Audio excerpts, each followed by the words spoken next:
engine running. Absolute genius. Get this. Welcome. This is the show where we bring you Science. What that essentially means is Discoveries. Advances. Questions. Research. technology. Unbelievable. Without further ado, This is The Naked Scientists. Hello, welcome to The Naked Scientists. This is the programme that brings you the latest breakthroughs in science, technology and medicine. I'm Chris Smith. The backlash that I've got makes me very worried about the current state of science. It makes me worried that there are some people who really feel that it is okay to shut down debate. Why? It seems you can't teach an old dogma new tricks. We'll be busting a few myths this week and showing you how to mentally immunise yourself against misinformation. The Naked Scientists podcast is powered by ukfast.co.uk.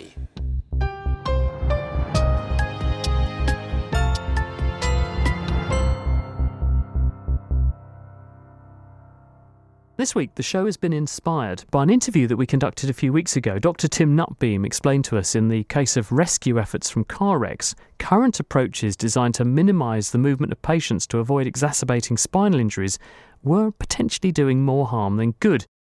We went back and looked at all the history, all the fire and rescue manuals, and tried to work out where this paradigm of movement minimisation had evolved from and if it had a historical evidence base. And we could find no evidence of that. There was never any underlying scientific evidence in terms of frequency of injuries or type of injuries or a specific reason why that paradigm might have been chosen over, say, a head injury or a chest injury or an abdominal injury. And this prompted us to question how often sectors we expect to be underpinned by scientific scrutiny might instead be dogged by dogma. To begin, James Titko spoke with zoologist and TV presenter Lucy Cook about a dogma that's plagued the field of evolutionary biology, dating back to the big man who started it all off, Charles Darwin himself.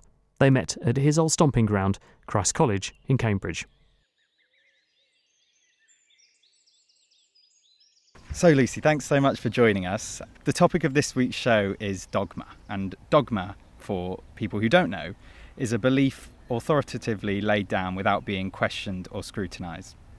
And I wondered, Lucy, if it was all right if we started this discussion about dogma with a bit of an activity. I've got some myths, some popular falsities, if you like, about animals that I wonder if you might have a go at debunking for us. And the first one is that you'll often hear people describe someone as being as blind as a bat. Now, are bats really blind? No, they're not blind. No, they, in fact, fruit bats can see better than we can. You know, you'd probably quite like to have the eyes of a fruit bat. Very handy if you were looking to lead a sort of crepuscular existence in the 16th century. It was an Italian Catholic priest who worked out that they were actually using echolocation. And he did some in some sort of barbaric experiments where he actually removed the eyes of bats before letting them loose, and found that they could still navigate. Ostriches burying their heads in the sand, is that something they actually do? No, they don't bury their heads in the sand. And what that might come from is two things. One, they nest on the ground. So they actually have these communal nests, in fact, ostriches, that one female will look after, or it might even be a male, or one ostrich will look after. And so obviously when they're putting their head down to rearrange the eggs and turn them around, that might look from a distance like they're sticking their head in the sand. Thank you, Lucy. Throughout the course of that exercise, what I've been trying to get at, sometimes we spread falsities and can be susceptible to believing untruths because it's convenient to us, because they make for a good story. But believing something because it's convenient is diametrically opposed to what we think of as science. But you've been showing that in the case of evolutionary biology, scientists have been guilty of perpetuating a theory because it's convenient, because it's what they know.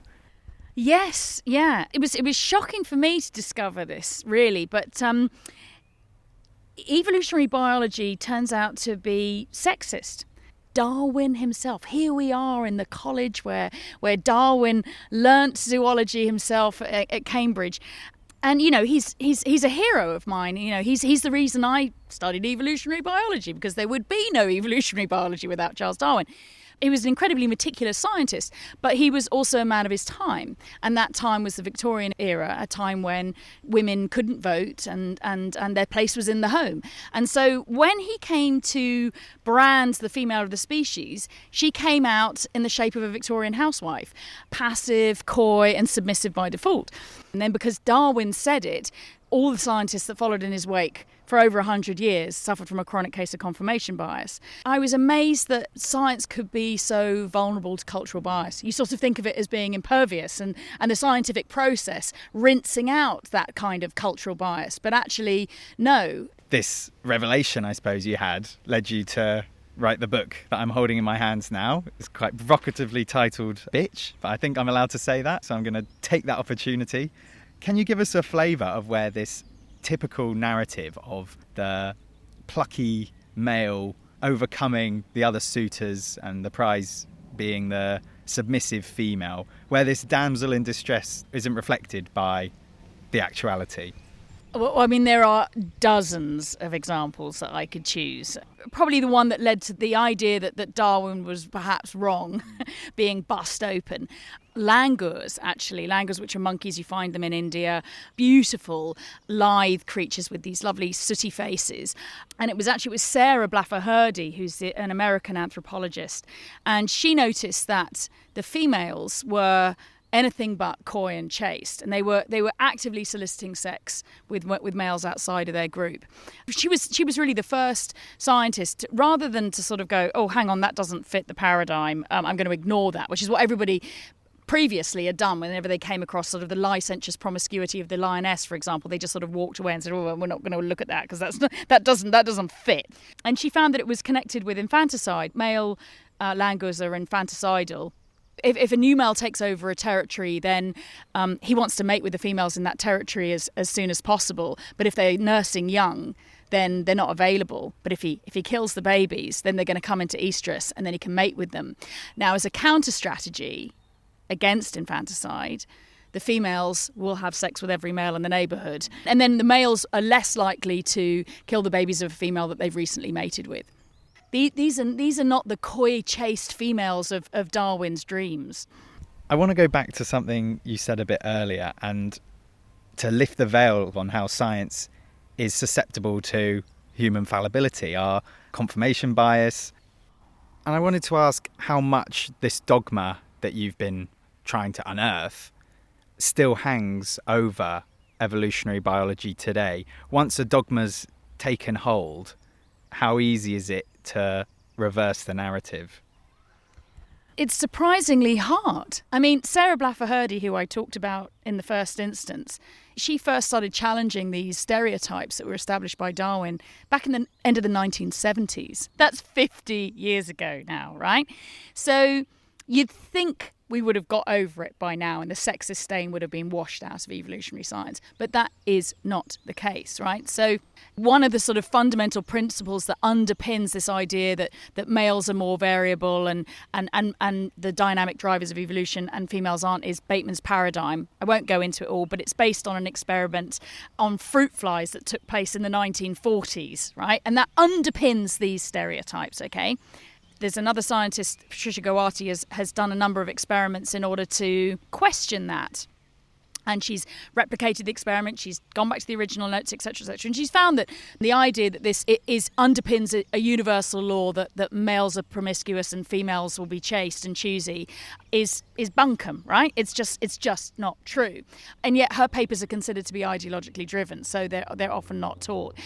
Bateman's paradigm is still found in pretty much every textbook you'll find, and Patty's papers will probably not be referenced alongside them, right?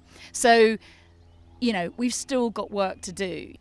Lucy Cook and her new book, Bitch, A Revolutionary Guide to Sex Evolution and the Female Animal, is out now. That science is vulnerable to dogma is even more troubling when we consider the very important role it plays in keeping us physically and mentally healthy. Science underpins the practice of modern medicine. Last month, a paper published by a team at UCL demonstrated that the working theory for the cause of depression and what's informed the characteristics that we look for in good antidepressant drugs doesn't stand up to scientific scrutiny. Speaking with James Titko, Joanna Moncrief. One theory about the causes of depression that has been very widely promoted has been the idea that depression is caused by abnormally low serotonin concentrations or activity levels in the brain, which could be corrected by these drugs that were thought to increase levels of serotonin. And it is a theory that was told to very many patients about what antidepressants were doing and what the nature of their symptoms consisted of. What are the problems with this theory that you've found? The problems are that the evidence showing any abnormalities of serotonin in people with depression is weak, inconsistent, and really just basically doesn't stack up. All the different main areas that have tried to, in some way, gauge what's happening in the serotonin system in people with depression and compare it to what's happening in people without depression, there was no convincing evidence from any of those areas of research that there was any link between serotonin and depression, and certainly no evidence that people with depression had abnormally low serotonin levels. So if we take this chemical imbalance theory of depression as something that's unhelpful, why do you think it's persisted for so many years? Why has it taken, I suppose, till you and your team of researchers to start to question this theory? The theory was established in the minds of people by very well-funded, very widespread promotional campaigns run by the pharmaceutical industry starting in the 1990s and lasting for most of a couple of decades. So that's how it became really well established. Why has it persisted is a good question, because many leading psychiatrists and researchers have known for some time that actually the evidence for links between serotonin and depression was not convincing or consistent. And yet no one has informed the general public until now, until the media coverage of our recently published paper. And I think that is because many psychiatrists, even though they know that the evidence for serotonin is not strong, really want to believe that the drugs that they prescribe work in a clever and sophisticated way by targeting some underlying biological abnormality. And they don't want to think about their drugs as drugs that change our normal mental states, because that is a bit worrying and would probably make people less likely to take them.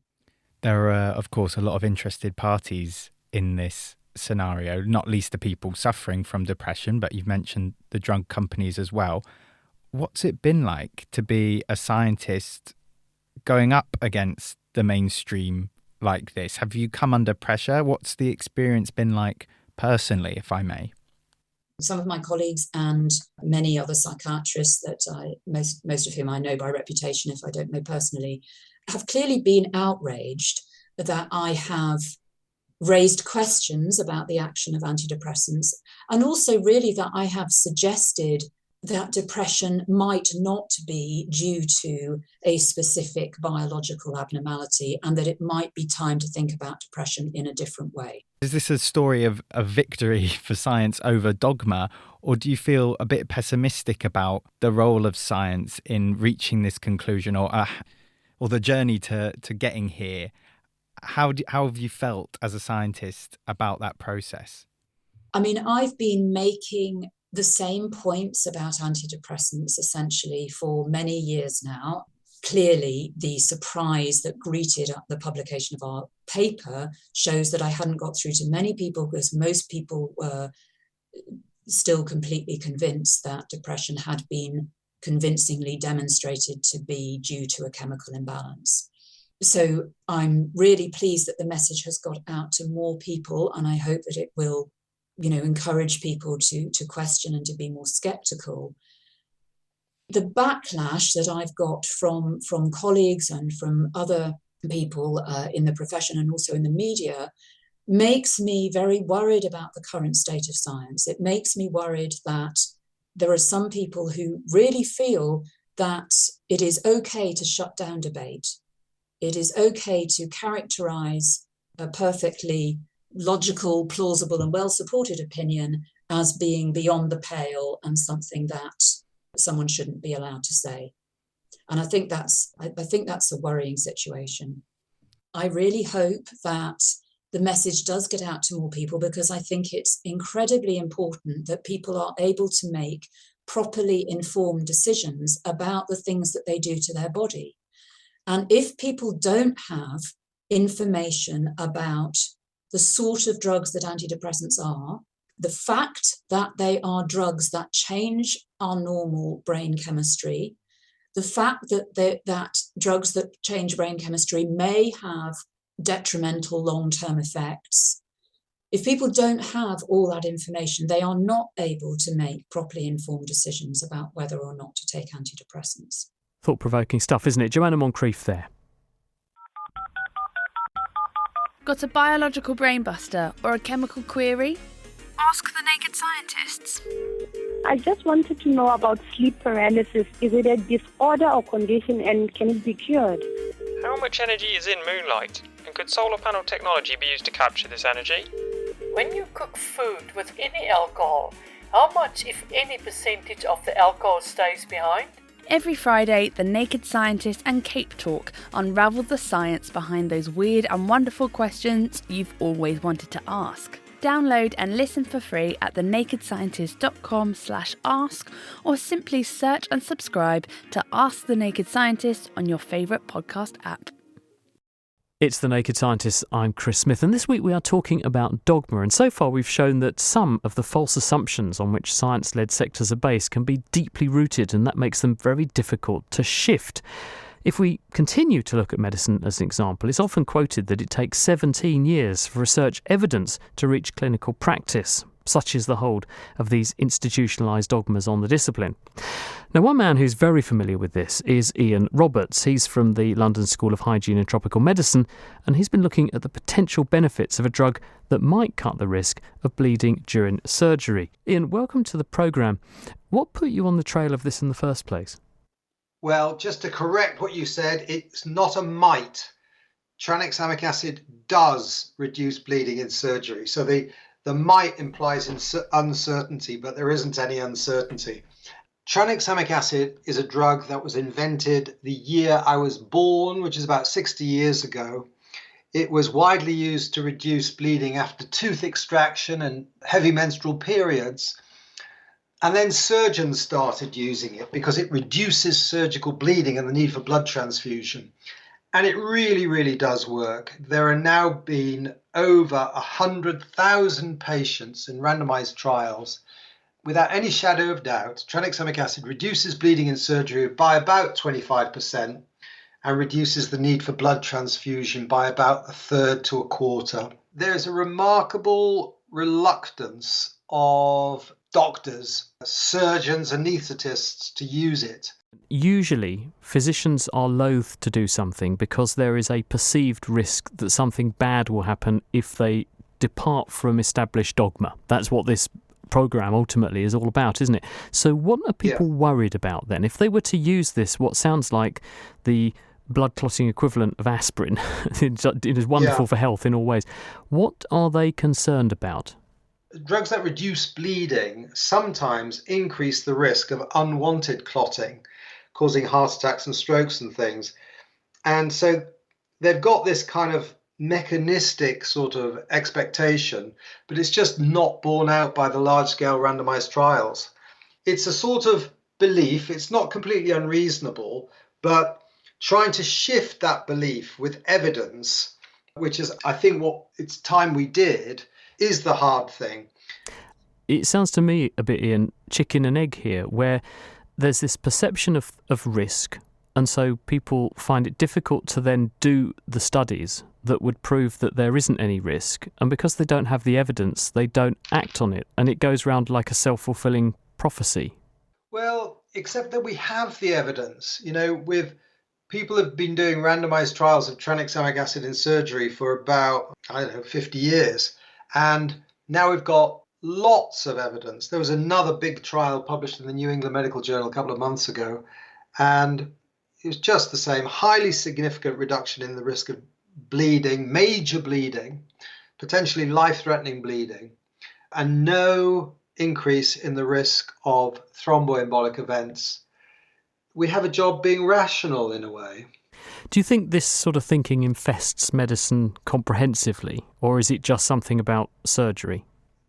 Medicine is like this sort of huge super tanker that changes course very, very slowly because it's all about habits. Doctors might say they are up to date with the evidence and they think of every individual patient that's in front of them, but actually a lot of it is habit. And, patients like this, I normally manage like this.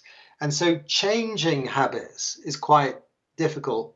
With the surgical issue, the opportunity to change habits is that there's a bit of a crisis at the moment. So there's a blood shortage in the NHS. I think it's partly due to COVID and summer holidays and all of that. But blood stocks currently are really low. They're half where they should be. And if they get any lower, they'll have to possibly postpone elective surgery. And that's a real disaster for patients.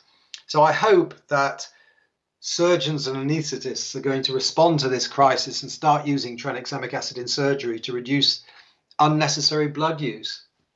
It certainly sounds like you're making a strong point.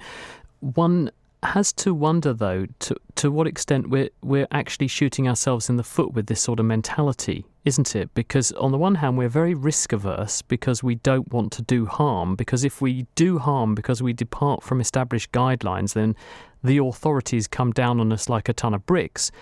On the other hand, we could potentially be costing lives through inaction because of this sort of pusillanimity. So how do we break the cycle? And what would you say to Joanna, who we just heard from, about the fact that she's lobbying, saying serotonin and depression are not linked in the way that we've been taught dogmatically for years? We need a rethink. It's almost like sins of omission and sins of commission. So, patients can die because we don't do something, and that's not weighted as seriously as if patients died because we did something. I don't know if that's the way humans are hardwired. All I can think of to do is to keep on trying to present the evidence in different ways, emotionally appealing ways. I've learned over the years that humans aren't really rational. We're sort of a fizzing ball of emotion, and actually, so you've got to tap into people's emotions if you want to get practice change. I mean, taking a contemporary example, just to finish, the COVID vaccines, for example, which broke the mould in terms of how they got invented, how quickly they got through trials and things, and the technology they were founded upon. People have been working on those mRNA technologies for decades in some respects, and no one had got close to making a vaccine, which now Pfizer and Moderna are fighting over who owns what, because they're regarded as the biggest breakthrough in infectious diseases and cancer in the last 2 decades. I think that's a sort of example of the point that I'm trying to make. In general, the NHS seems like a very slowly moving supertanker, but during the COVID crisis, it just got suddenly very nimble and started changing direction very quickly.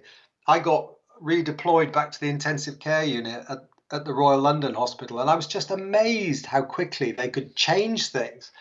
When there's a crisis, people can respond really rapidly. So to some extent, I think in order to get change, you've got to, the thing you're trying to do, trying to implement, has to be the solution to some crisis. Yeah, I'd rather not have a COVID crisis every day of the week, though. But no, I would like to see a faster pace of change. Ian, thanks very much for joining us to talk about the dogma in medical practice and changing medical practice. That's Ian Roberts. He's at the London School of Hygiene and Tropical Medicine. Now, we've heard about the damage that dogmas can do to how science is conducted and implemented. So how can we deal with this? Well, the best way is to nip it in the bud early. Claudia Schneider works at the University of Cambridge's Social Decision-Making Lab. She's interested in how best to communicate science to the public. This, it's argued, can help people to recognise dogma and misinformation before it gets embedded in our thinking and can retard progress. So, Claudia, what's your perception of how people judge science, or what's their perception of science and how it's practised at the moment? So, I think science has definitely come to the into the spotlight in the last recent years during the pandemic. We've seen a lot of science in the press briefings, graphs and data being shown, and that's good because it shows that scientific insights are used to help make decisions. But I think having science in that spotlight in the media might have also contributed to a public feeling or almost expectation that science can provide us with answers, that it can tell us what to do. We've heard this mantra of follow the science, and it's really tricky because science comes with a lot of uncertainties in the data we use and modeling the statistics, and the insights that we have and what we know constantly changes. So I think it's very important also for the public to know what science can do and what it cannot do and what it can't tell us. I mean, personally, as someone who is involved in science radio programmes and therefore the communication of science, one of the things I think is a big challenge is that life and the way that we tend to operate as human societies is very guideline and law driven, isn't it? We tend to make people think or plan in black and white. And science is completely not like that, in the sense that science is all about hypotheses and narrowing the gap in our understanding, but nothing's certain, nothing's a fact, although I know, notwithstanding what Ian said about tranexamic acid just now, but my view is that people find it hard to understand what scientists are talking about when they talk about uncertainty. That's the difficulty. Absolutely. Communicating in a way that is clear and helps to inform the public, not trying to persuade them to believe a certain thing, that is really the key here. And that's actually one of the sort of good evidence communication principles that we've put together at the Winton Center to try to inform, not persuade. That goes together with, when we communicate, offering balance. So talking about the harms and the benefits to help people understand. Disclosing uncertainties. So saying, what is it that we don't know, that also acknowledges that what we know will change over time. Stating the evidence quality, so telling people, what is that information that I'm giving you? What is that based on? What is that evidence? Is it reliable? Is it trustworthy? And helping to preempt misunderstanding. So I think if we adopt these communication strategies, be it in the media, in our personal life, or in government, that might be able to help people to understand the scientific process better and to spot potential misinformation. I first came across those 5 sort of guiding principles that you just summarised there during the COVID pandemic, and I was A, very impressed by them because they nailed it, but B, I was left thinking, well, why did no one say this to us before? I think, and these have also been voices raised in the literature and in the field, is that there's this fear that if we tell people all the things that we don't know and all the uncertainties, maybe that will undermine public trust. They're like, well, what do these scientists even know? And that's a relevant question and a valid one. And we've actually, in some of our studies, empirically researched this.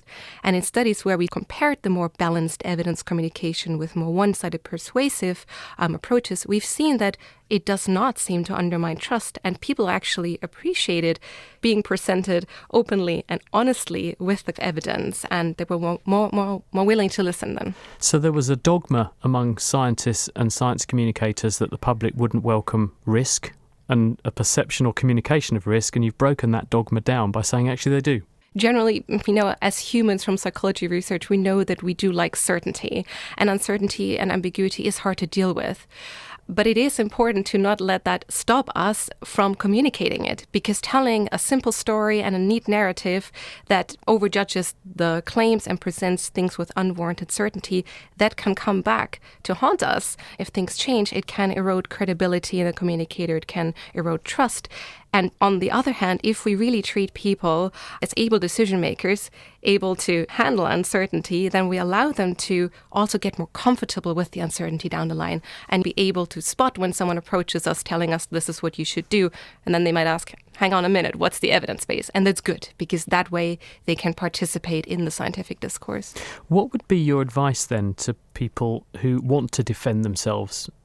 I use the phrase mentally immunise themselves against dogma or falling for sort of dogmatic communication. How should people make sure that they're better prepared not to just absorb a fact and regurgitate it? What sorts of questions should people be asking when they're confronted by something that someone says is a fact? Yeah. I think here it might be helpful to come back to the 5 principles, which are relevant both on the side of the communicators. So we think, if I communicate something, have I made sure that I disclose what the evidence is, that I also talk about what I don't know? But then also at the receiving end, that when we read something on social media, when someone tells us something, that we really ask these questions, right? Like, like, is this more persuasive, or do they offer a balance? Do they talk about the pros and the cons? Are they trying to inform me? Are they talking about the possible uncertainties or where the evidence came from? And that then allows people to ask questions and to maybe judge the quality of that particular information, that particular communication that someone is trying hard for them to believe. Claudia, thank you very much indeed for putting it so clearly. Thanks for having me. We'd expect for someone who's a professional in this kind of thing. Claudia Schneider, who's from the Winton Centre at the University of Cambridge. So, science is a paradox. It satisfies humans' natural curiosity, but at the same time it demands we must interrogate our core beliefs. People have a natural attraction to novelty, but good science requires a willingness to stick with one problem and break it down into its component parts. That's where we leave it for this week, but do be sure to join us at the same time next week when we're going to be hosting one of our special question and answer shows. With us are going to be a team of specialists from across the scientific spectrum. There'll be space scientists, medical experts, climate scientists and technologists, and that means it's your chance to get involved. So please send us your science questions to chris@thenakedscientist.com. Don't hang around, please. Remember, time waits for no man, unless he's moving very fast, of course. The Naked Scientist comes to you from the University of Cambridge's Institute of Continuing Education. It's supported by Rolls-Royce. I'm Chris Smith. Thanks for listening, and until next time, goodbye.